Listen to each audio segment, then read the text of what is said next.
Hi, I'm Martin from Yes, I'm a Designer. I'm a graphic designer, illustrator, Adobe certified instructor, and YouTuber from the UK.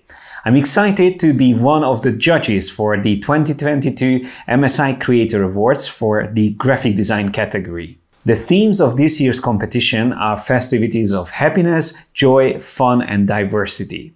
In this video, I'm going to walk you through step by step my entire process of creating the composition you can see behind me. I am using the MSI Prestige PS341WU, which is an amazing 34-inch ultra-wide monitor. It has a 21:9 aspect ratio, so it easily fits a 16:9 composition like this one, and still has a lot of space on the sides for panels. The colors are also exceptionally good thanks to the Nano IPS panel, covering 98% of DCI-P3 color gamut, and I also love the HDR mode, which provides a wider tonal range. I hope my workflow is going to inspire you to create something amazing for this contest. Don't forget that the submission due date is the 30th of May 2022. But now, without any further delay, let's get started. This is the final version of my design for the contest, and I like this version with the duotone gradient map effect applied to everything. However, I can easily turn this off and show you the actual full color version. I made sure that it's working in both ways, so I can just easily switch back and forth between these two. In this video, as I explained in the introduction, I am going to walk you through step by step everything that I've done. So from putting everything together from this CC library that I prepared with all the stock assets, including also the MSI branding elements. So I have all of these ready here on the right, and you see the final result has quite a lot of layers and a lot of unique things that I've done here, including utilizing smart objects, smart filters, also various ways of masking using groups, blending modes, and so much more. So let's get started, first of all, by creating a new document. So I'm going to start with a 4K size. The aspect ratio for the contest is the same, but the final size needs to be 1920 by 1080. I like to always work in a higher resolution, at least twice as high, just in case there is a need for a higher resolution version. I'm going to work in RGB color mode since this design is not necessarily meant for print, and I'm going to keep it at 8-bit and white background. So I'm just going to create the document, and here we are starting out. Now, the first and most important detail for this composition has to be this portrait of this woman. So I'm just going to drop that already here in the middle, and using the Alt or Option key, I'm going to resize it roughly to the size that we will need. I can always change this later, because notice, since I have these elements or the assets added into a CC library, this automatically is a smart object, a cloud-based smart object. So it's not actually stored within the file completely. It is stored in my Creative Cloud library or Creative Cloud folder. So I'm going to keep this here in the middle. Basically, the main advantage of working with smart objects, which you can, by the way, tell always when there is a cross while you're resizing an object, is that you are not losing resolution. So if I make this smaller and then I use another command to make it bigger again, it's going to maintain the original resolution that the smart object was created with. And it's a high resolution image, so I can easily zoom in and you will still see a lot of details on it. Most of the images I'm using are from Unsplash, which is a great website. I highly recommend it to find these free stock photos, which are really high quality and look great in compositions like this. So I am going to start off by separating this image from its original background, and I will use the select subject option. However, in this case, that might not be enough, or it won't be enough, because I will have to add further masking, because I don't actually need more details here, just around the neck and the face. But as you can see, we are missing the top of the head, so that's actually something that we will have to build up ourselves. So I'm going to go ahead and turn this selection into a mask by clicking on this icon here in the layers panel. So now this is a layer mask, and I can Alt or Option click on the thumbnail of the mask itself to see how it looks. And immediately one thing that I notice here is that it's not really accurate here because it made that detail see-through. It's because of that very bright detail there. So that shouldn't be visible. So what I normally do is I stay in the mask mode and I would use the pen tool in path mode.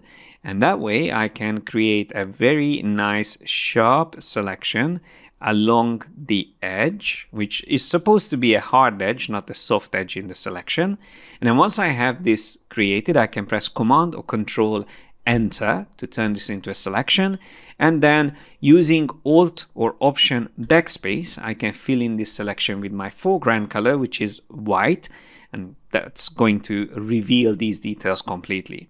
So if I now press Command or Control D to remove my selection, we can see it is a very nice selection. So we can jump back and forth and we have that hard edge created there. So if I just go back a few steps, this is actually what we achieved. So now it's a solid detail, and I highly recommend to double check the edges, especially if you are using these automated features like this subject select option. And I can immediately spot a couple of additional things here, like this little transparent area again should be completely filled. I'm just using the same method there. I can see another detail here. I can recognize these even just simply being in this mode, but it's always worth double checking by switching back and forth between the two views. So once again, we can see it before and after. That detail obviously has to be again solid in the selection. And then there are a couple of additional things that you can do to tidy up these details. Like here, we can use the burn tool, for instance, set to range in shadows. And I usually use 50% exposure, soft edge brush, and then just paint over those details. Now, I want to make sure that those eyelashes are not going away completely. I just paint over more further down at the bottom, and then we can also trim back a little bit here of those details. Now we can double check how this looks. And I feel like that is already quite a good result. Now, once again, if you are happy with the selection that you see here, you can keep it the way it is. Sometimes I would still go over it with the pen tool. But for now, I'm going to concentrate on the rest of the image. So I'm going to come up here to the top, and I can see that there is some detail here in the original image, like feathers or something in her hair. I'm going to actually remove that. So I use the brush tool on the mask and just paint over these details and trying to follow the original curve of the shape of the head. I think that's close enough to what we need. And later on, we will create a proper selection here. But for now, I'm just going to remove a bit at the bottom of the image. Something like that, because if you remember in the final composition, we will use these leaves to create a nice framing for the bottom of the composition. So anything below that won't be necessary. I'm just going to keep it something like this. I think it's going to work well. I will keep the image in the center, maybe make it a little bit smaller. And by the way, whenever you are starting to use raster layer masks like this one, remember that when you are resizing, even though you are working with a smart object, these masks are going to lose resolution or quality whenever you are changing their size. So the best thing to do normally is to keep them also wrapped up in a smart object. But in this case, I'm not going to make much changes to the size, so I am not going to worry about that. All right, now we can move on and maybe bring in a couple of additional elements. Starting with those leaves that we will have at the bottom, since that's the one that's going to connect to this portrait, I think it's important to have them already placed in here. So let's make a selection of this as well. Now there's a couple of different ways we can separate this. If we are using the subject option, it's going to make quite a bad selection of this. So I'm just going to show you if I turn this into a layer mask, it's far from ideal, right? So this is not what I'm going to use in this case. Instead, I think the good old magic wand is going to give us a better result. So I am going to use this in the default tolerance level 32 and having the default settings here. So if I just click anywhere here on the white details, it's going to make a quite good selection already. One option that I recommend to turn off for selections like this is the contiguous feature, because I'm just going to show you that if that's turned on, then all of these little details that are enclosed, so there's no way for my selection to get to it, this means that they will be left out from the selection. However, if I turn off the contiguous option, I can just click anywhere and it will be able to pick up all those similar colors, even in those enclosed areas. Now, what we can do to increase the details that are included in the selection is by shift clicking on these additional areas. However, as you can see, what happens then is once again we are messing up our selection and even the leaves are going to be affected. So this is again not an ideal solution. So whenever the subject select and magic wand technique doesn't work, the next one I would normally try is color range. And I believe in this case is going to give us also the best result. So I am going to have again here the leaf selected. Just click on the leaf. And by the way, in the settings you can see I use the selection option with the selection preview with black matte background. So now I can shift click on any additional details if I want to include further colors in my selection, or alter option click to remove specific colors. So I can remove as much as I can of the backdrop without obviously losing details from the leaves. So this is still a little bit tricky to find the right balance, because if I keep on adding too much, then it's going to include too much of the background, and vice versa. If I try to show more of the leaves, it's again going to pick up too much detail from the background. So what I recommend to do is to concentrate on the details you wish to include and make sure that the background gets as dark as possible. Now you can also control the selection with the fuzziness slider. I'm just going to drag it down, maybe around here. And then let's just try to add a little bit more detail in the leaves, and then alt click on the background to remove some. I think this is the best that we can create. So I'm going to click on OK and turn this into a mask. So our selection is now a mask. So that is not looking great so far because we can see through the leaves. But there are a couple of things we can do here. First of all, if we alter option click on the mask, the same technique I used before can be used to tidy up the unnecessary details, so to remove them. And that is with the burn tool. I can just paint around these leaves and especially concentrating on the details in between them. And I think we tidied up already quite nicely. Those details, the shadow details, are now removed. And now that those are gone, we can switch to the dodge tool, and that one is set to highlights, the range.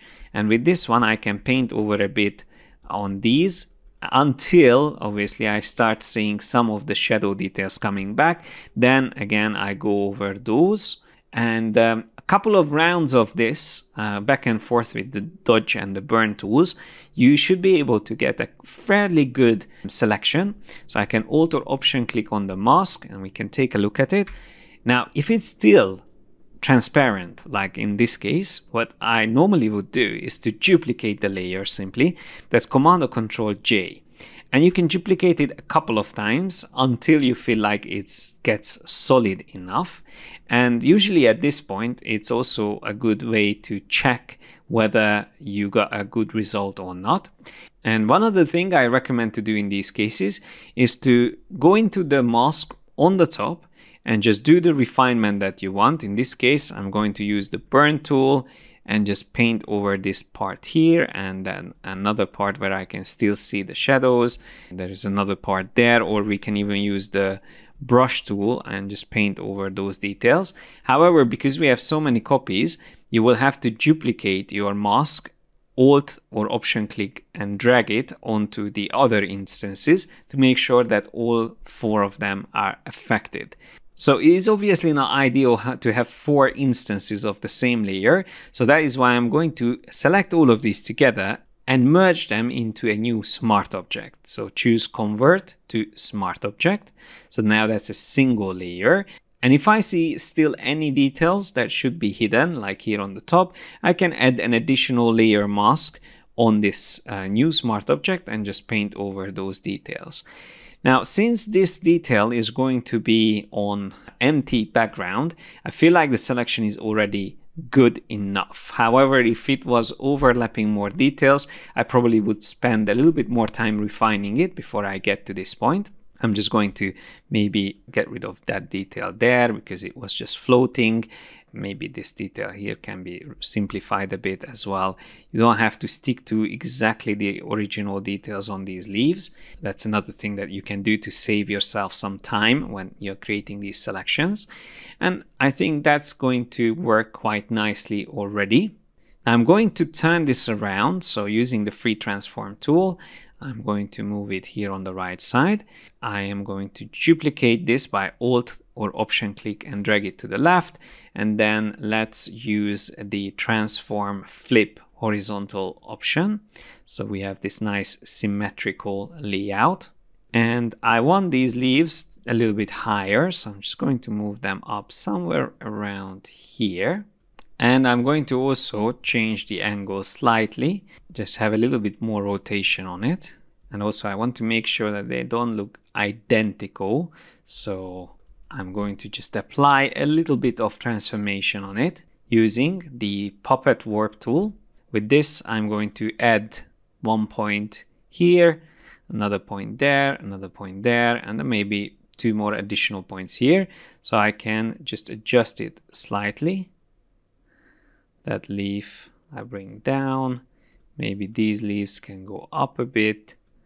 So it doesn't look exactly identical on the 2 sides.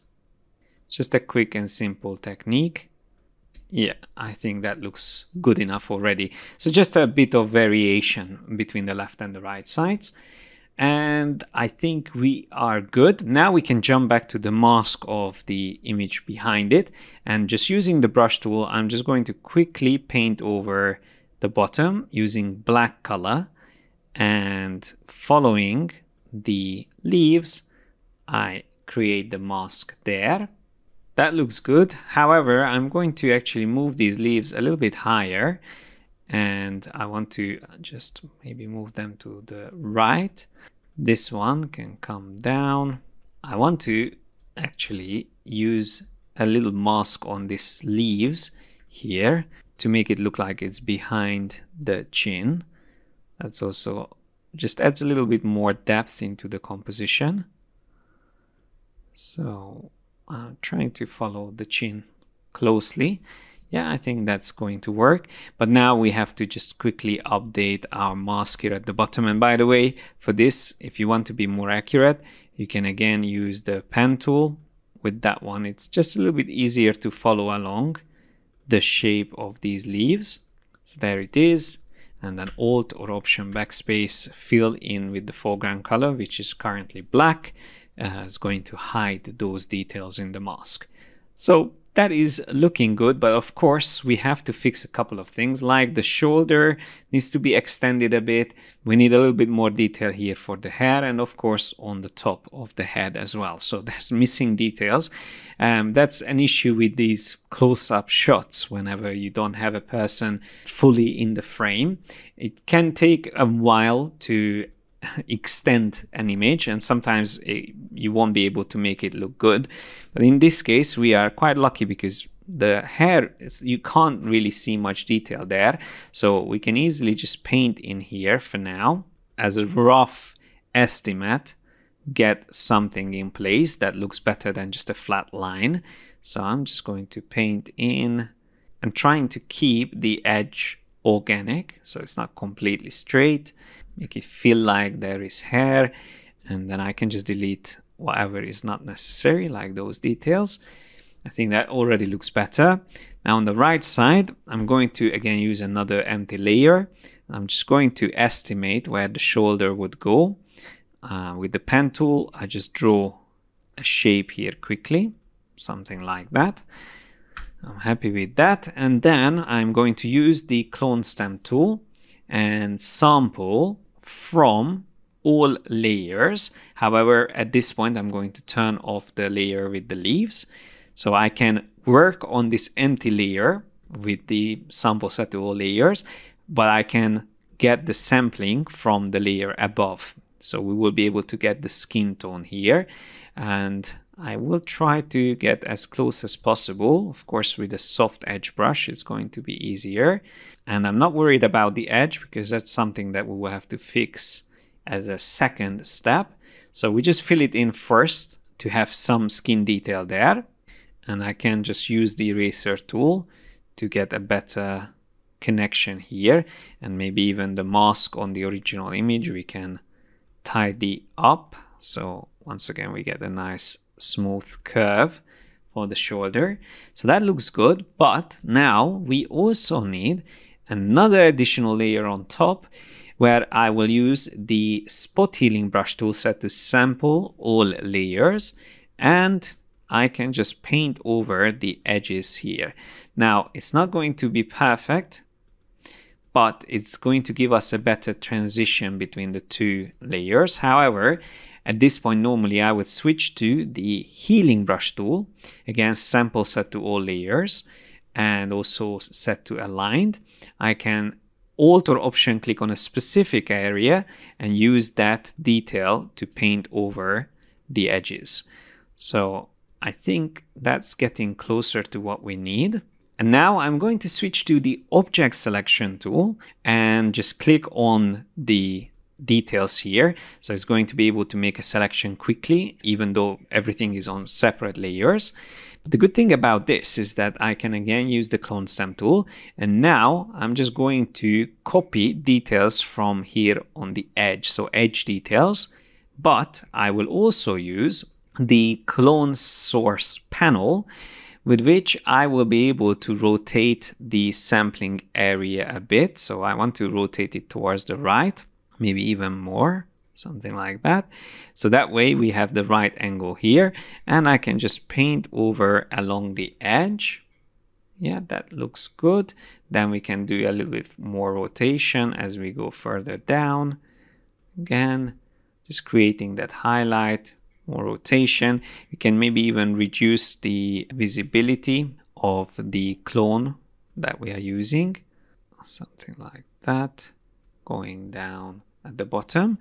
And now we can just switch back to the spot healing brush tool and just tidy up any details that still feel a bit strange. So I'm not saying this is perfect, but that's generally the technique I would use. And then obviously I would refine it until I'm happy with the results. It's close enough for now, especially because we will have the leaf covering up most of it. So as you can see, with the leaves turned on, you won't really be able to tell that that's an extended detail there. So I think that is looking good. So I'm going to just zoom out a bit, and let's not forget the top of the head, which we also have to fix. So I'm just going to jump back here, use the brush tool again, paint over that little detail there, and now we just have to extend the top of the head. Again, I'm going to use a separate layer for this, and I like to keep everything non-destructive. I'm using the pen tool, estimating roughly how the head would be shaped. It's always good to have some background in drawing or anatomy to be able to do this better, be able to create a realistic silhouette of the head. So I think if we take a look at that from a distance, I feel like it's quite good. Maybe the curvature can be adjusted here on the left side. Yeah, I think that was going to work. So I can now press Command or Control Enter to turn this into a selection. And first, I'm just going to use the same color we used at the bottom for the hair and fill it in. But then on this layer, I'm going to use the Lock Transparency option. And then we will use the clone tool again. Actually, we will need the clone source panel. And I'm going to sample from here, maybe some details here we can start using. I'm going to reset the rotation on that and just paint some details in. and then a little bit more here on the left side, some more on the top. For that, maybe we can use some details from further down, just on a different angle, something like that. And then let's just do the same thing here, the front. Okay, that's not the correct one.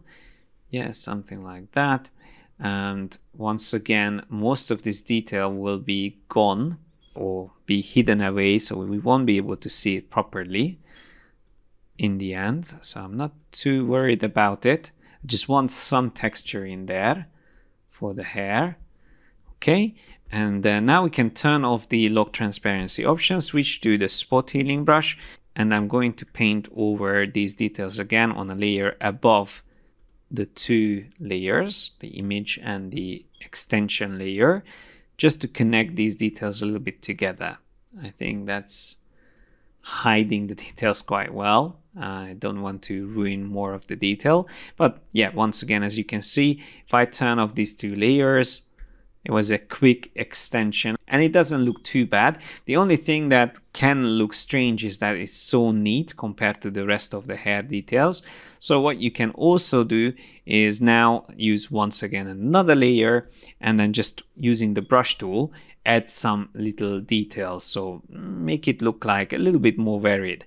And for this, you can even use a lower opacity. So maybe like 70%. And of course, if you have a tablet, a pen tablet, you can draw these details much better. I'm just adding a little bit of variety here around the edges, and you don't want to make this even either, so you want to have a few details that stands out, and then maybe you can build up a bit more detail with a bigger brush in certain areas with full opacity, something like that. Okay, so it just has a little bit more randomness, feels a bit more organic. So without that layer and with the layer, I feel like that looks quite good already. Okay, so we're just simulating that edge detail that wasn't there originally. And we could do the same thing here at the bottom, but I feel like that's already working quite well.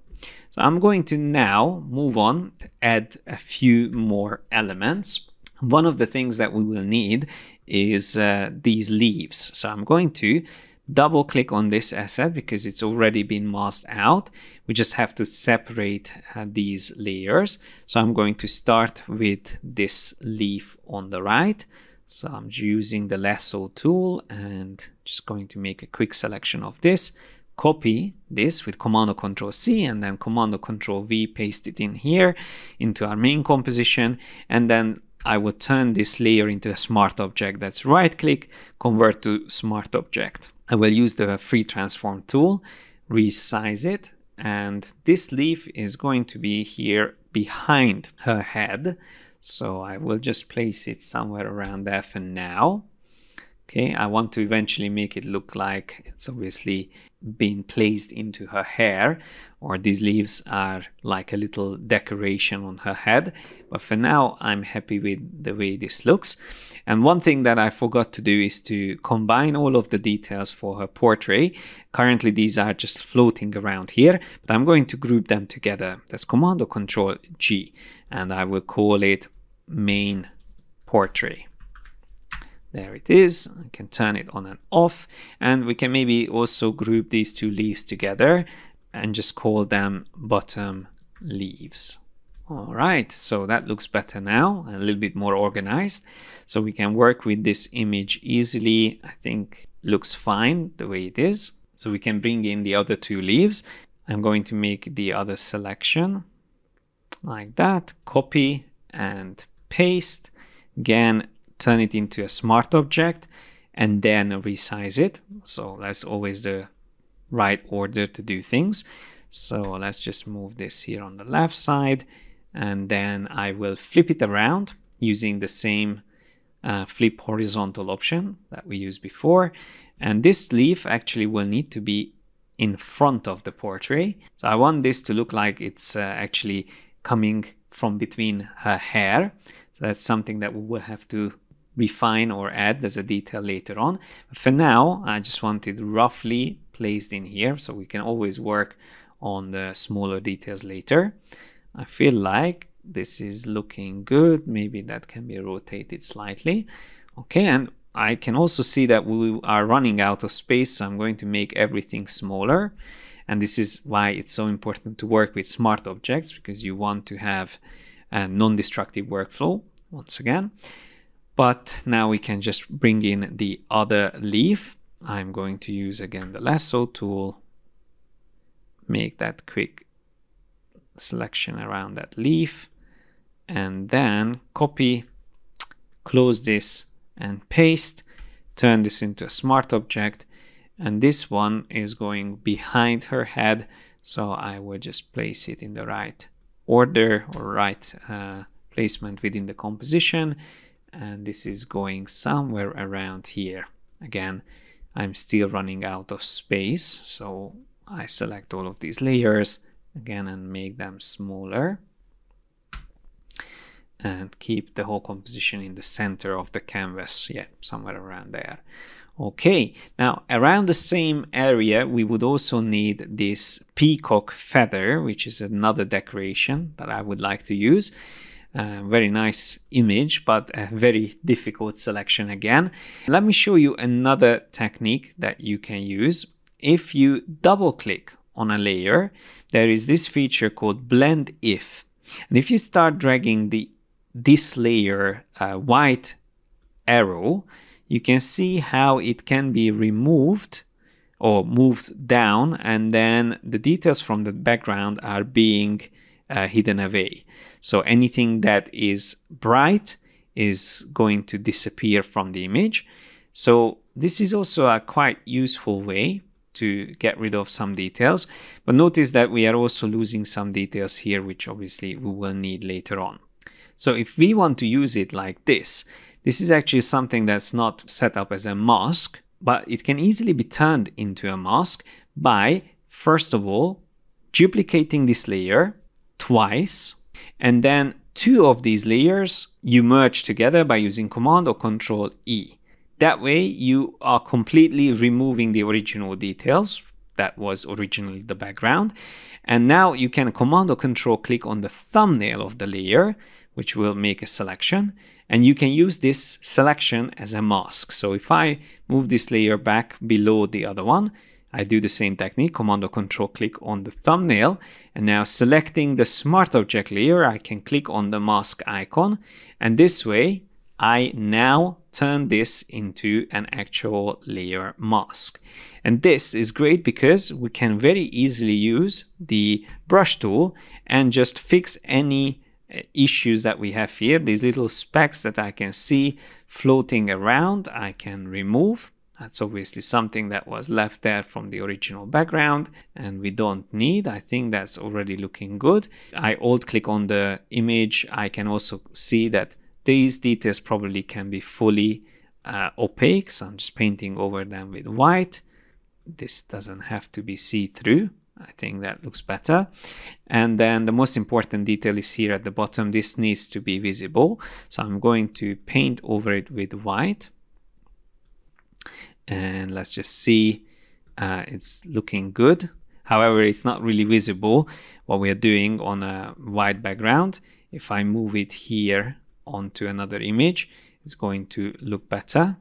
But it's also important that we have to get rid of the blending option from this layer. So what we started with has to be set back to the maximum value. So that way it's actually going to show up and we can paint over it and then just use the other color and remove anything that's not necessary.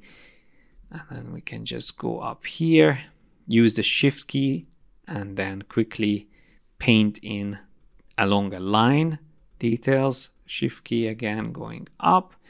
And I think that is looking good. There's a few details that we can remove here on the top. And it looks very pixelated. And that's the only issue with this technique that we started with.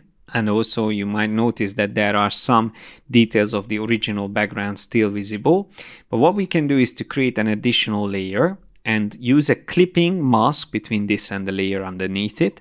That's Alt click between the two layers. and then using a color from these details, maybe a darker brown color, and then just paint along the edges.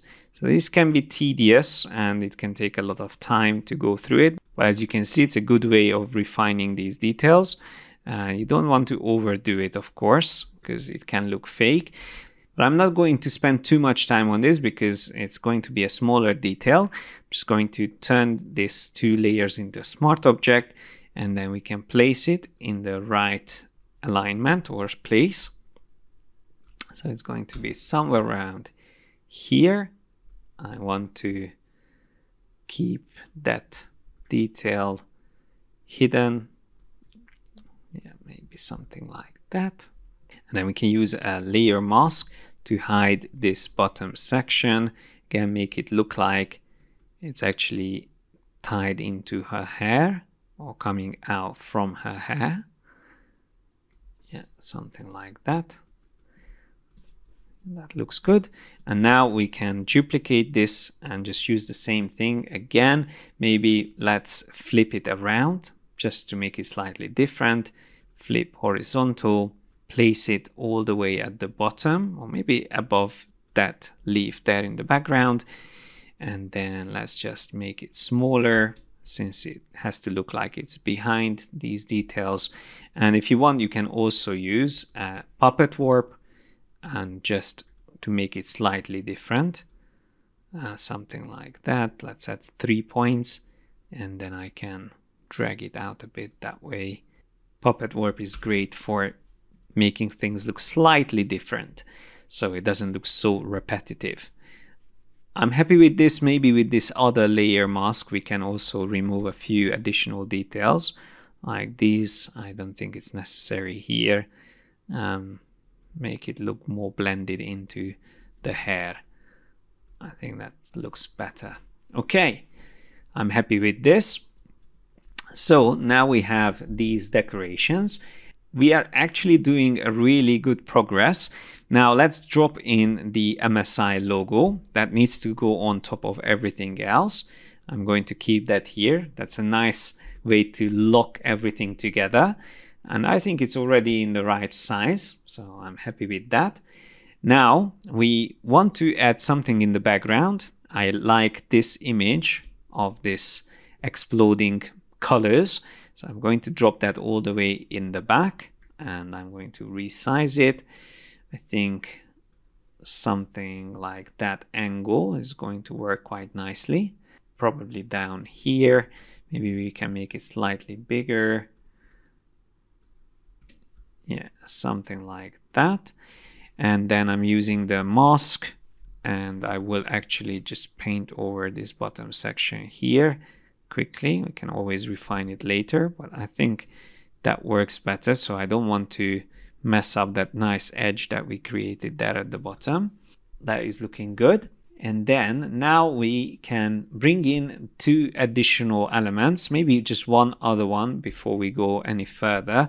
I'm going to use this other image, which is also a paint detail, but I will flip it around and I will also mask this out. So I wouldn't like to have it used without the original white background. So in this case, I will use again the color range like before. And actually, just to make sure that it's going to work well, I am going to turn off all the other layers for now. That's Alt or Option, click on the eye icon of this layer and then go to select color range, click on the white background, then click OK, and then click on the mask icon and press Command or Control I to invert the mask. Now we can Alt or Option click on the eye icon to bring back all the other layers. And this actually looks like a good selection. We can just make it bigger and then maybe even bigger. And then holding down the Shift key, I can just make it a bit more squashed.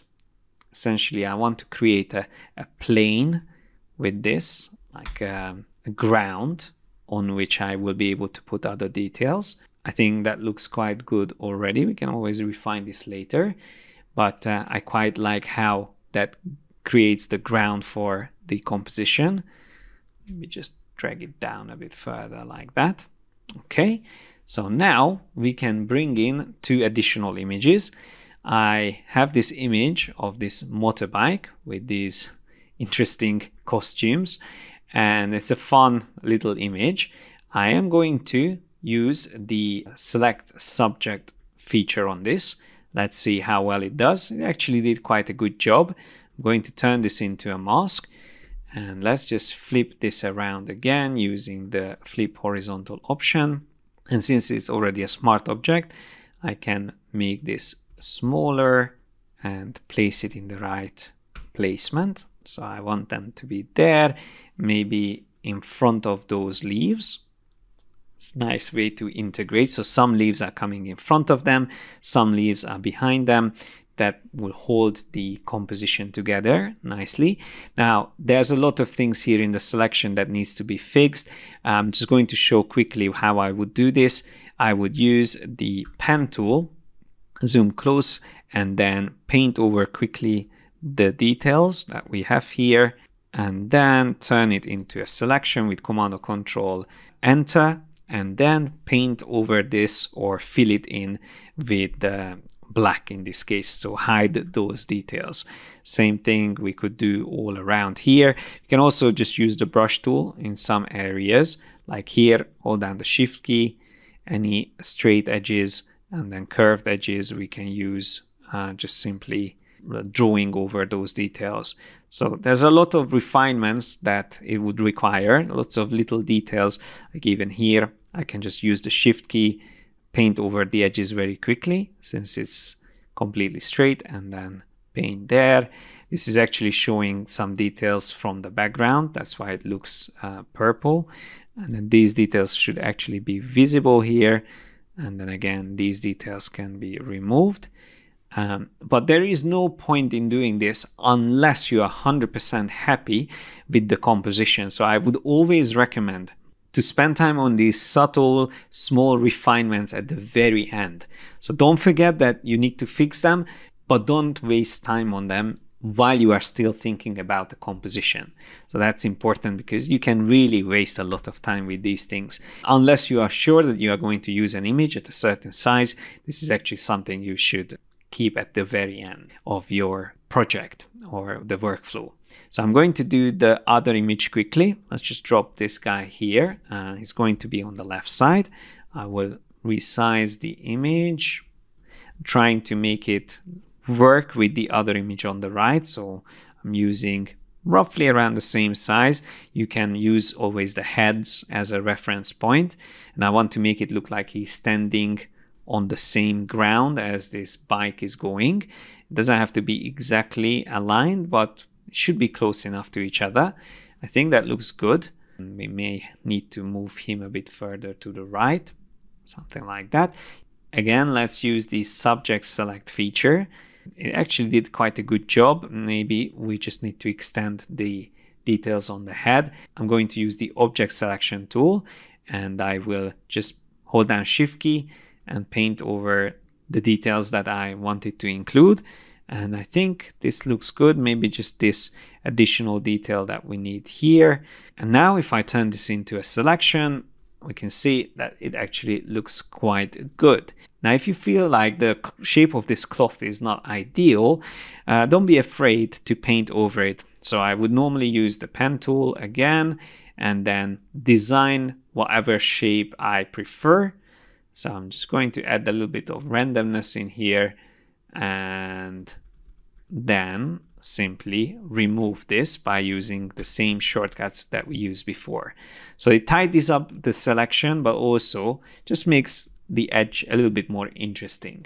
And also I would like to use another mask for fading out a bit this detail, because at the moment it's a little bit too heavy, this black cloth. So I want it to be masked out, but I'm not going to do it on the same mask that I used for the main selection. Instead, I'm going to use a layer group for this layer. That's Command or Control G. And that way you can add an additional mask. So you can keep the two types of masking independent from each other. And I will use a large soft brush, maybe set to 30% visibility, and using black color I can paint over it, and that way I can fade it out or make it less intense. So I'm just going to do maybe a bit more here. Essentially I want to make it feel like there's white background showing through it instead of the original details that we're showing through. And obviously this can take long to make it realistic, but I'm just doing it very quickly now just to give you an idea of how this could work. Yeah, something like that. So without this mask and with the mask, I think it looks already a bit more realistic, more see-through. And one additional thing I will do here is to add another layer on top of this, clip them together with Alt or Option clicking between the two layers. And then I would like to use a color from somewhere in the background, like this purple color, and just paint over this detail so it's not looking so dark. And we can add a little bit more of that color around here. It's just a very quick colorization, and we can always include additional colors, maybe a bit of the red from the logo. We can just inject a bit of that color. We can maybe even include a little bit of the yellow just to make it more colorful. So this layer is just to colorize this detail, and we can also change the blend mode of this. So if we set it to color, it's not going to cover the detail from the layer underneath it. So let me show you. Normal looks like this. It makes it look very blurry, or it's losing the detail basically. Compared to that, if we are using the color blend mode, it looks already much better. So once again, without this layer and with this layer together. And then I just noticed that there's a little bit of masking issue here. I will just quickly make these details visible, so that shouldn't be see-through there. All right, I am happy with the way this looks, and maybe the bike can come a little bit further up still or closer. Yeah, I think something like that will work. And now we just need a few additional details. From my CC libraries, I have already a pigeon or dove that's been masked out, so I can just drag and drop it in here. This can come all the way on the top, and I want this to be flying the other way, so I'm going to use the flip horizontal again.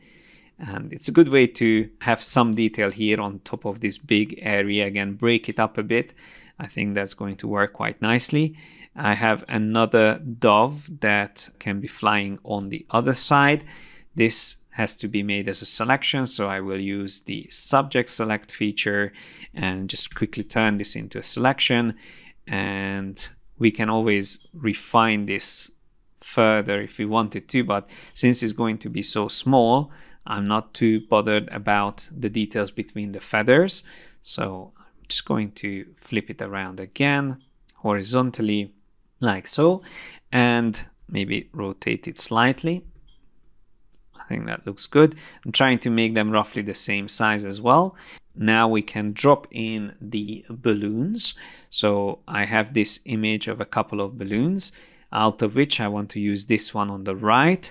So let me just make a selection of that just quickly and copy paste it as a separate layer.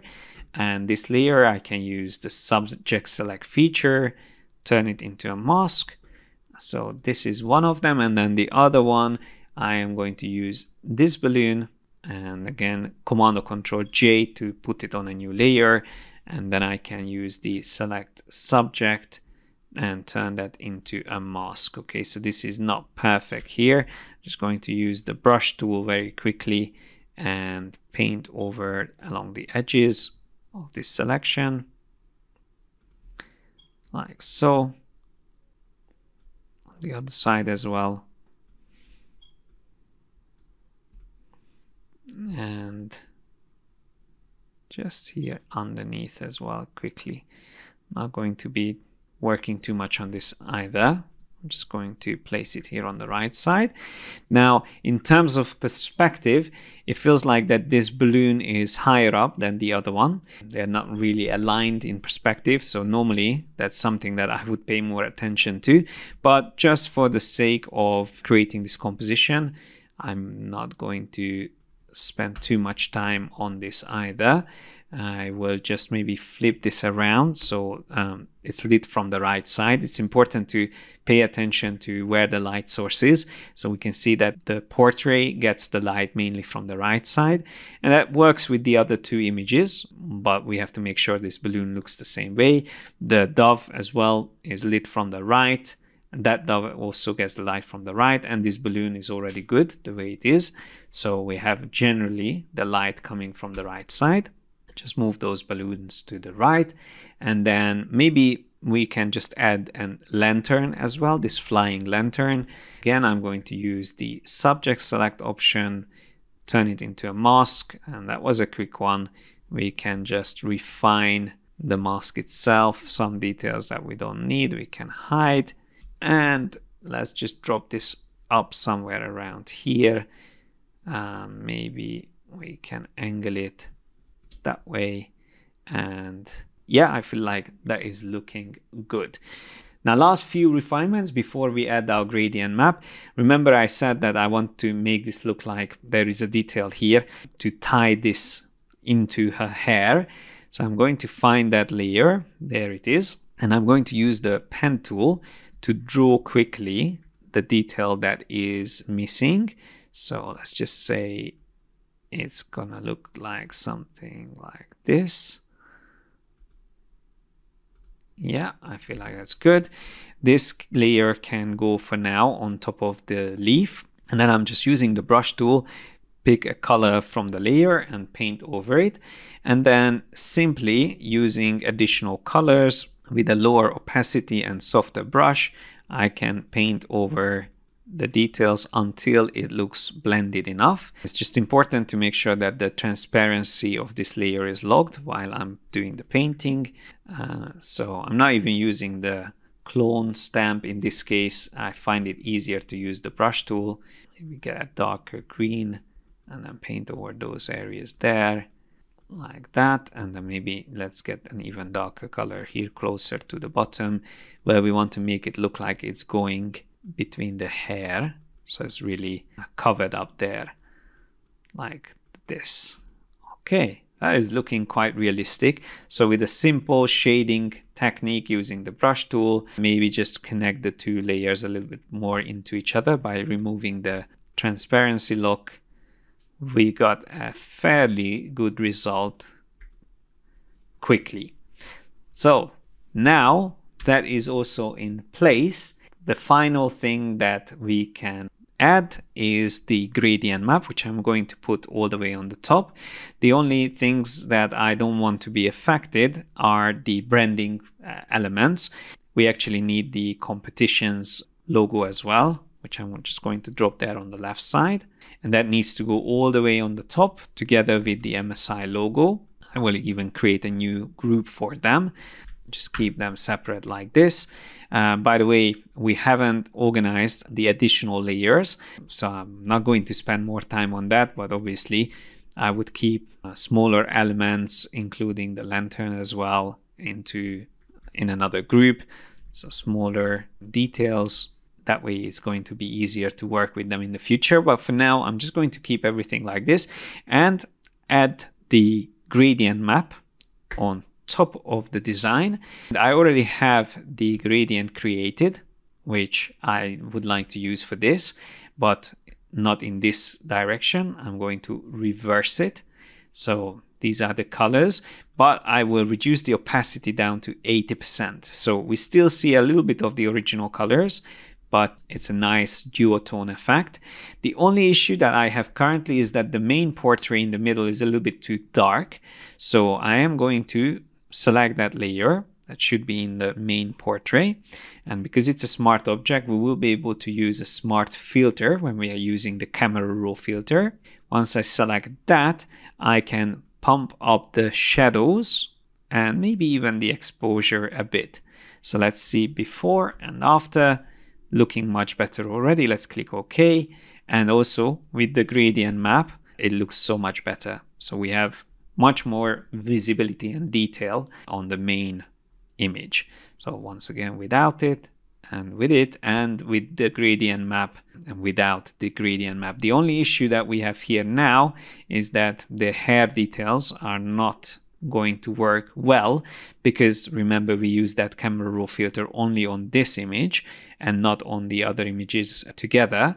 So one thing that you can do to fix this is to select all of those layers that you had for the portrait, duplicate them, and then you can have all of these layers selected and combine them into a smart object, and then drag that camera raw filter that we used from the original version onto this smart object. And voila, now all of those details that we added are going to be using the same filter. And now we can easily delete these duplicates. So we now have everything set up correctly. So that was just a quick technique with the smart object. And still all those layers that I used originally are accessible just by double clicking on this thumbnail. So we could always go inside and make changes if we wanted to. But now I feel like it's looking good in both original colors and with the gradient map duotone effect that we have here. And then maybe one final thing that we could add is a little bit of vignette around the edges, for which I would normally use another adjustment layer. And in this case, it would be a gradient fill. So this is the one, the second one from the top. And for this, I also have a gradient saved that I want to use, but I will use this in radial mode. And we can play around with the scale. And I think I used around 200%. Set to reverse. I don't need to align it with the layer. And I think we actually need to adjust the scale, go even higher, because I only want a little bit of this showing around the edges, something like that. And notice that we have these edges showing up here, and that is because of this layer, which we haven't actually separated from its background. So to fix this, I'm just going to double click on the layer and hold down the Alt or Option key and drag this slider down. Now the reason I'm doing it with the Alt or Option key, because it's going to create a more subtle selection or edge detail instead of dragging this completely. So it sets up a little tolerance here. It's just a smoother result. So now we can just reveal everything again. And now we don't have issues around the edges. So we can go back to the gradient fill and play around with the scale, dragging it down, introducing more of that dark edge detail, or increase it back up and just have it very subtle, something like that. Let's see without and with. So it's a very subtle vignette that we are adding there. And I'm just going to select everything together and maybe move the composition slightly to the right. And then we can just drop this logo back here where it's supposed to be on the left side. Now the MSI logo in the middle can also be moved underneath the gradient map if we want to keep it more closer to these colors. However, this is obviously going to mess up the color of the brand. So it is optional where we place it. I'm going to keep it above for now. I don't think it's going to be an issue. It actually works quite well with the color palette that I'm using. Thanks a lot for watching my workflow. I hope it was inspiring, and I can't wait to see what you are going to come up with for this contest. Don't forget that the submission deadline is the 30th of May 2022. Good luck. I'm sure you will do something amazing.